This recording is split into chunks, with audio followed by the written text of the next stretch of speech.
gift that keeps on giving. What is that, a movie? No, it's a film.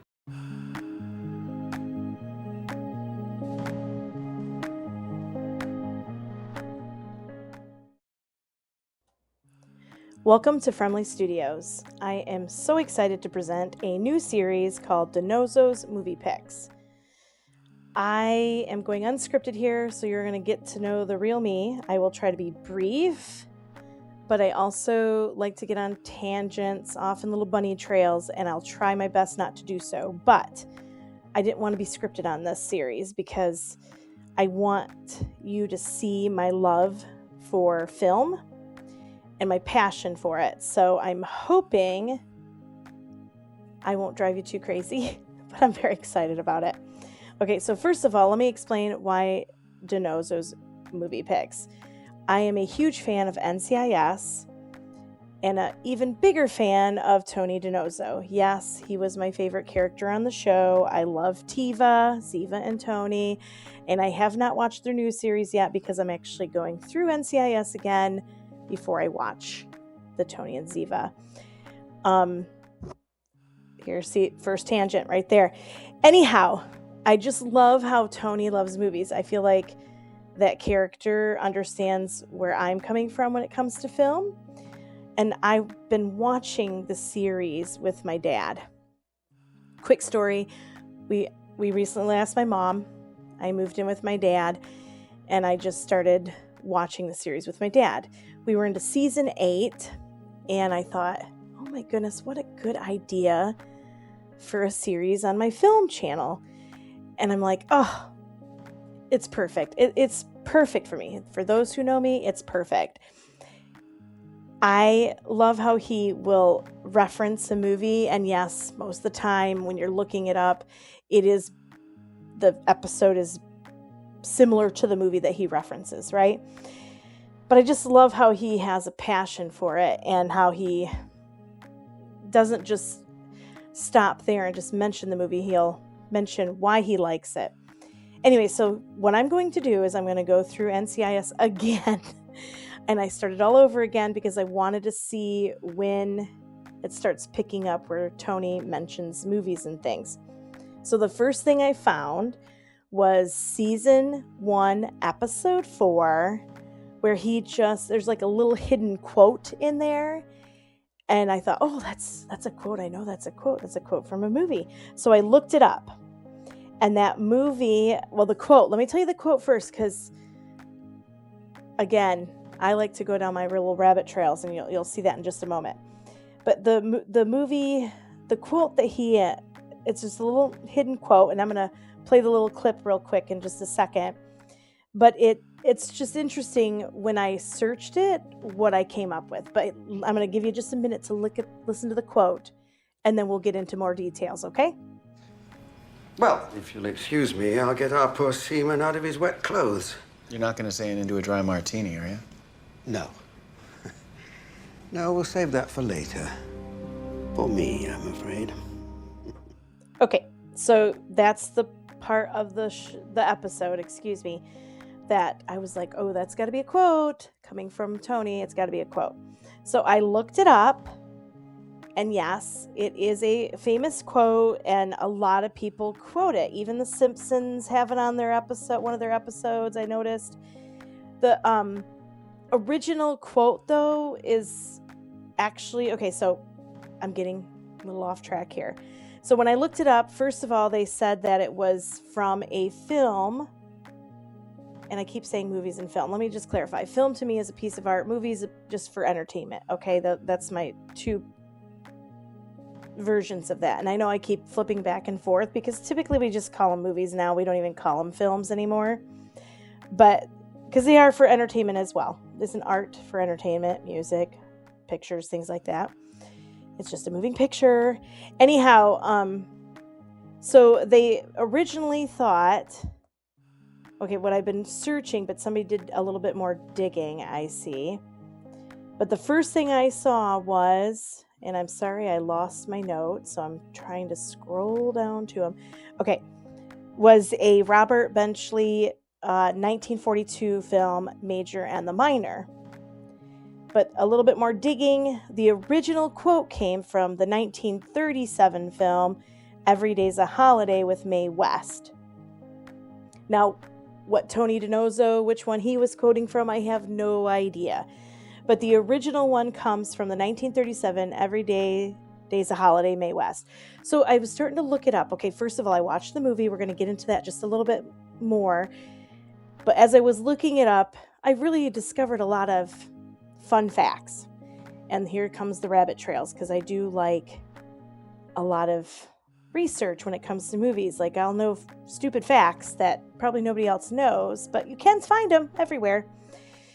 All right, so Mae West, she was 87 years old when she passed away. It was 1893 to 1980.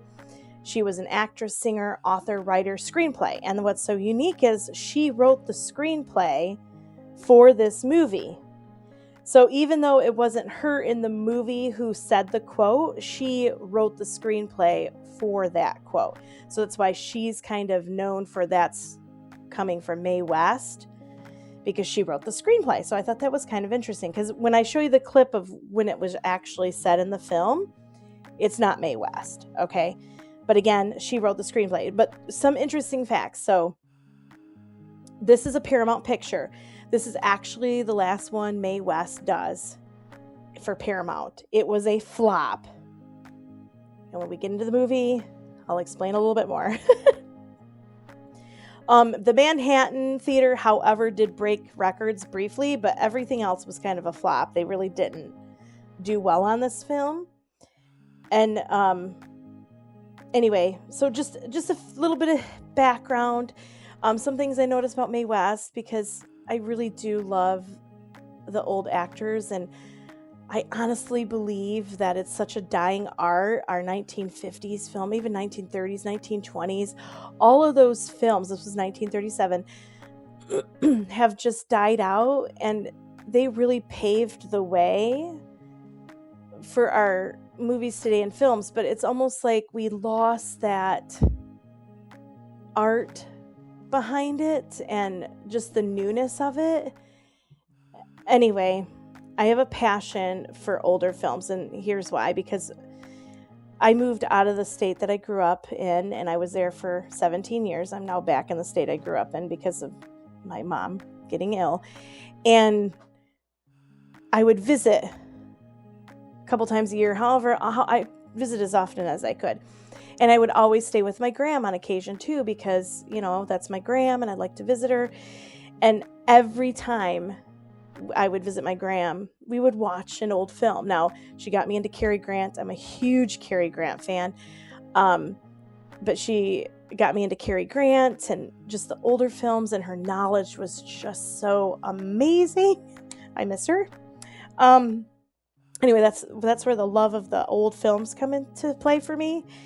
And anyway, and I love that Tony DiNozzo does the same thing. He mentions some newer films and things like that, of course, but he does mention a lot of older films, because that's really truly where they are films and have it is for entertainment. Don't get me wrong, movies are for entertainment, but like where just, I don't know if it's the newness or just how simple things were.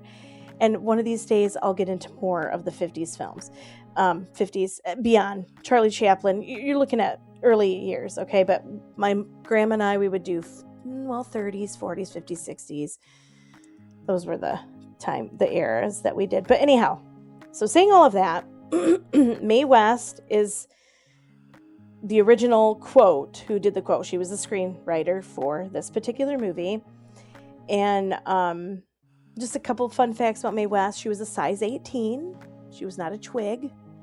I thought that was interesting that, you know, and when you see her on film, her figure is just as beautiful as anybody else's figure, even though she's a size 18, because, you know, you have to almost be a size 2 to be in movies nowadays. And black and white. It's black and white. I love black and whites. Some things, you know, like this distinction, I'm just going to be like, you know, the credits are at the beginning versus the end now. You know, it's just really nice. And Mae West was married for like 1 year to this person that I can't find a lot about on the internet. And then, of course, she was a long time, I don't know if he was a wrestler or something like that. I didn't write that down. I apologize. But anyway, she did this. It was her movie. And I'm going to play the scene, and then I'm going to tell you a little bit about the movie because I really kind of want to talk a little bit about the movie. And I'm going to find one more scene in there that my dad pointed out because I had my dad watch it with me as well. But watch the scene, and here's where the original quote comes from, okay? I'm as nervous as a June bug. I'm hot, soaked all over. You ought to get out of those wet clothes and into a dry martini. Yes. Huh? All right, so that is the quote that Tony DiNozzo was basically referring to, possibly, because there was two different versions of where the original quote came from. But anyway, in NCIS, Season 1, Episode 4. Now, I'm going to just, again, rabbit trail, tangent, go back a little bit because I forgot a few fun facts because I go back and I listen to everything. And I probably should redo it, but I'm not going to. Sorry for the coughs that you've heard. I have very bad allergies. Anyhow, so a couple of things. So episodes 1 through 3, because I, again, watched them looking for anywhere where Tony was quoting or referencing something, and that was the first thing I found. Now, if you go back and you find something, let me know. The first 3 episodes, they did mention movies, but it wasn't by Tony. It was by Gibbs. And I'm going back to my notes because for some reason my phone is terrible and keeps booting me out of there.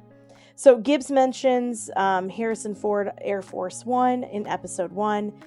Ducky does mention a TV show. I forgot which one it was. I did not record it.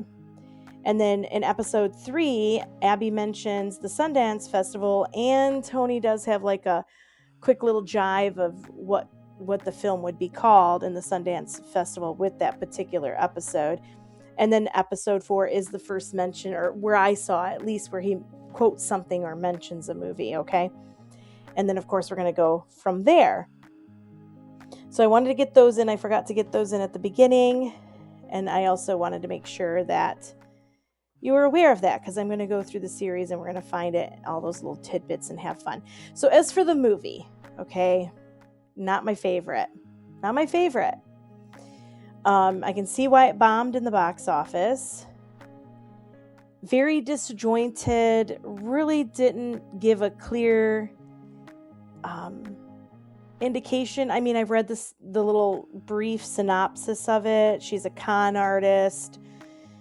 There's a crooked guy in there that they're trying to get, and they really don't do a good job showing her as a con artist. Okay, so she sold the Brooklyn Bridge for $200, okay? Not much of a con artist. And then she did this little thing where she stole something out of a mannequin, and I mean, that was kind of okay and cute, but honestly, not my favorite. And then,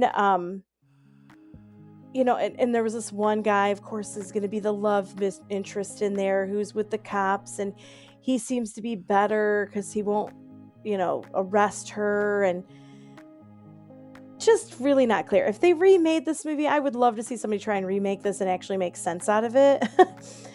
And I don't like remakes. Let me point that out. There are some movies that you should never remake. Plain and simple, my opinion. And they've done it, and they're stupid for it. But anyway, this one, I could care less if they remake it, because I really think it'd probably be 10 times better, even if they couldn't even make sense out of it. So, not a great film for me. I wouldn't recommend. I honestly stopped it with 45 minutes left. I'm like, okay, I'm tired. I don't really want to watch anymore of this. It's just really not catching my attention. It's really not drawing me in at all. It did not draw me in at all. But there was one scene my dad mentioned, and we rounded it and looked, and I thought, okay, here is where the art comes in. So I'm going to put that clip in here real quick, show you it, and then I'll just come to my conclusion, because I'm trying to make these less than 15 minutes, and I'm really having a hard time. But anyway, here's this clip. Check it out. What are we going to do? What are we going to do? Yes, what are we going to do? We've got to put him someplace where he'll be safe. We must get him out of town. We might forcibly abduct him. All right, now that you saw the clip, did you catch on? My dad had to point it out to me. I really was not into this movie, and he actually had to point it out to me. So I'm like, oh my word, I missed it because I was just kind of bored with the whole movie. I apologize. But since my dad caught it, I give it credit to him. But hear no evil, see no evil, speak no evil. That was what that clip was about. I thought, oh, that's so cool. That was very smart. That's the art. That's the art going right there. Anyway, that's just part of the film, you know, like those little moments where there's things in there that a lot of people don't catch or just don't pay attention to, like me, because I was not enjoying the movie. So would I recommend the movie? No, so sorry. If you want to watch it once, it's good to watch it once. At least you can figure out why Mae West was so popular back in her day. She was a controversy. I didn't mention that earlier, but she was a major controversy to a lot of people because of things that she stood for and stood for. Anyhow, I will just get off my tangents right now, but it was fun researching this. It was fun trying to just find all the information, and yes, even fun watching it, even though I was bored out of my mind. But just trying to find where that quote was. I actually had to cheat and Google it. And somebody actually has it on YouTube for the original quote. And found it there where it was. Because I was actually thinking Mae West was going to say it because it was quoted by Mae West. But it's probably because she wrote it. Anyway, hope you enjoyed this episode. Thank you so much for watching the Film Buff channel. Until episode 2, I really hope you enjoy the series as much as I do. You take care. Y'all have a great night or great day or great whatever time of day you watch this. Thank you.